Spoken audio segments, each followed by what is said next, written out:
everyone, my name is Danielle and welcome to another episode of Board Game Bakes. This week we're going to feature Seven Wonders, which was one of my favorite games when I first started playing board games.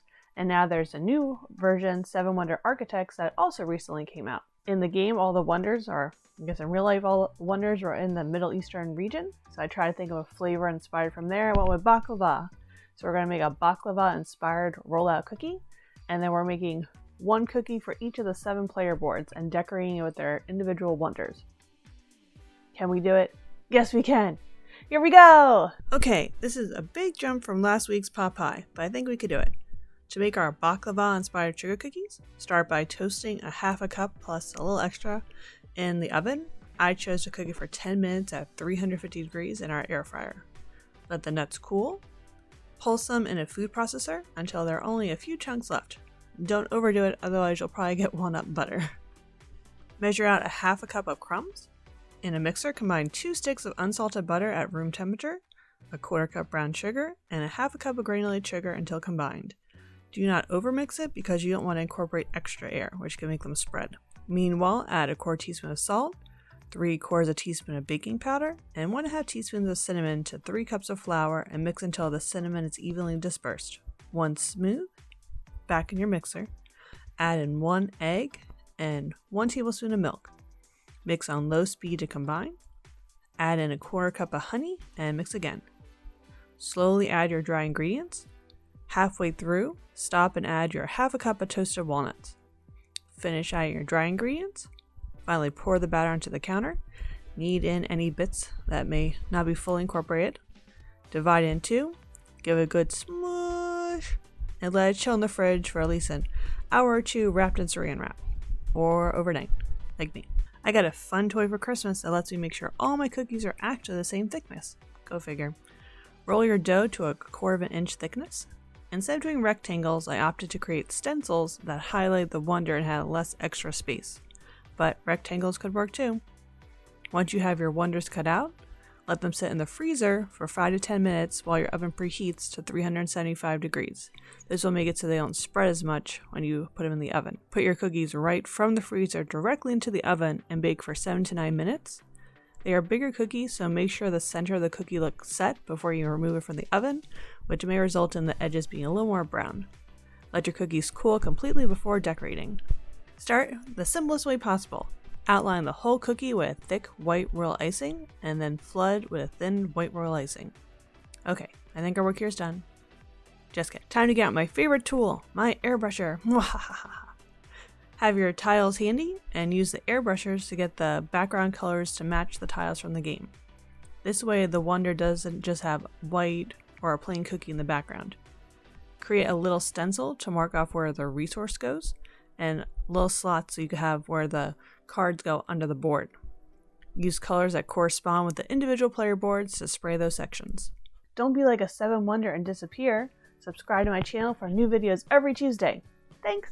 Now it's time to get the details of the cookies. Let's start with the Lighthouse of Alexandria. Start by making the iconic lighthouse with different shades of gray and some white and yellow for the light. Archaeologists have found coins that depict the lighthouse. People don't know how tall it was, but it looks like it actually existed, which apparently can't be said of all of them. Add details to create waves in the rough sea. And for this one, all of them, you're going to outline the spots for your wonders and your resources. And instead of trying to draw all the resources, you could just do a dot of the corresponding color. Once everything is dried, use your edible marker to draw in a little boat in the water and some details on a lighthouse. Then you're good to go. On to Babylon. This one is a little difficult to get the proportions right since it's the only game board that doesn't show the whole isolated wonder. Start by using a golden yellow to get the building structure, and then fill in with greenery using a dark green. All these icings, by the way, are royal icings with an outline consistency. Outline your resource and wonder areas, and add the dots and special abilities. The Hanging Gardens of Babylon were depicted in literature, but historians are not sure if it actually existed.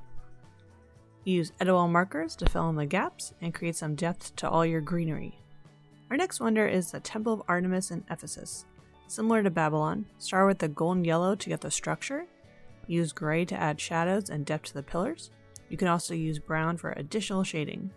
Use dark green to fill in the greenery. Fill in your wonders criteria and resources per the player board, and finally use edible markers to add the final details to bring it all together. Temple fact! There was more than one Temple of Artemis since it was burned down and rebuilt on the same site. Now onto the Pyramids of Giza, which is the one wonder that I have visited, though to be fair, the other ones don't currently exist. Use gold and yellow to draw the pyramids and brown to provide shadow. I went on a trip with my mom and went inside one of the pyramids. As you got closer to the center, I remember feeling like you were in an oven. It was a very tight but memorable experience with my mom. In an attempt to replicate the card, you want to whip out your edible marker. It's time to draw some camels. You can also draw some of the buildings in front of the pyramids. However, they seem to pop a bit too much, so use your finger to spread some yellow royal icing to give them a more sandy look. Add some dark green for the palm trees, and like all the other ones, make sure you fill in your resources and your criteria to achieve your wonders.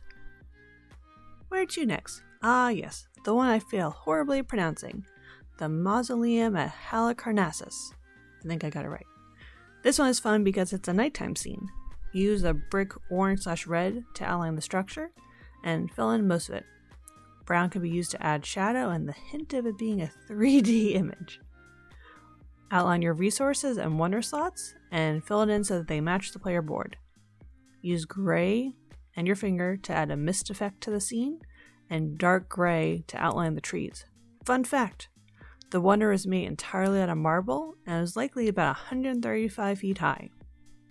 Use your edible marker to outline your wonder, and pink to signify cloth on your board, since we're not using a pink royal icing. Time for the statue of Zeus at Olympia.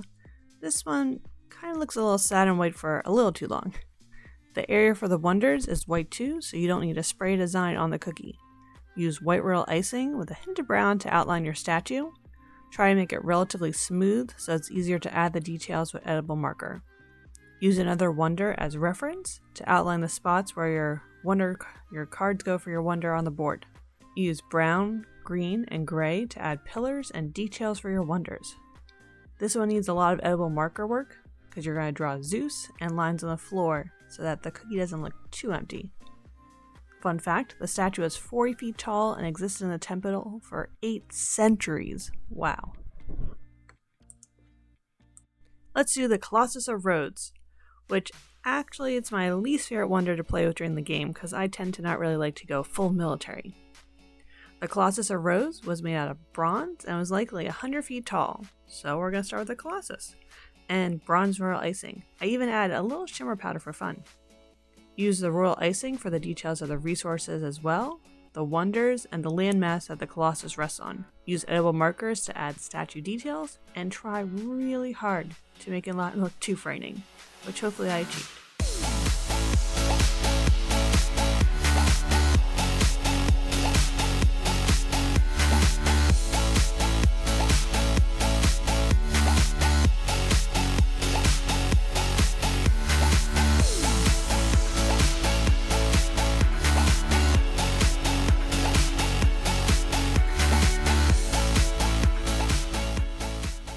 Thanks for watching another episode of Board Game Bakes. I hope you enjoyed seeing all the layers come together as much as I did. If you played 7 Wonders before, what's your favorite wonder to play with, and why?